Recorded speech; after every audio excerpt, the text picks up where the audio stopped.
Julia Gillard is now the most unpopular Prime Minister since Paul Keating, with a new poll showing voters seem to blame her personally for Labor's troubles. Tonight, the PM is in New Zealand, dining with other Pacific leaders, including the President of Naroo. She left Australia the most unpopular Prime Minister in 18 years to arrive in Auckland as leader of the most populous nation of the Pacific Islands. Even here, she's on the defensive. I don't do this job as Prime Minister because I want to see it reflected in opinion polls. That's lucky for her. Newspoll has Labor stuck at its all-time low of 27% primary vote compared to the Coalition's 50%. Tony Abbott is preferred Prime Minister 43 to 34, an all-time low for Julia Gillard.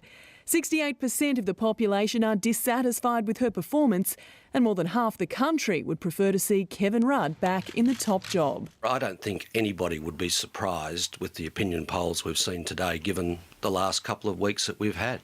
Senior ministers are backing the PM, batting away leadership questions. I strongly support the Prime Minister. Julia Gillard is tough as nails. She's going to fight this out.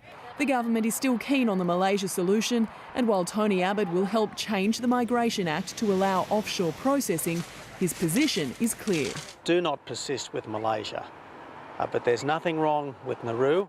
Although the President of Naroo is also here for the Pacific Islands Forum, Julia Gillard has no one-on-one meetings planned, and she doesn't intend to raise the issue of people smuggling. The opposition says that should change. In Auckland, Jane Azzopardi, 9 News.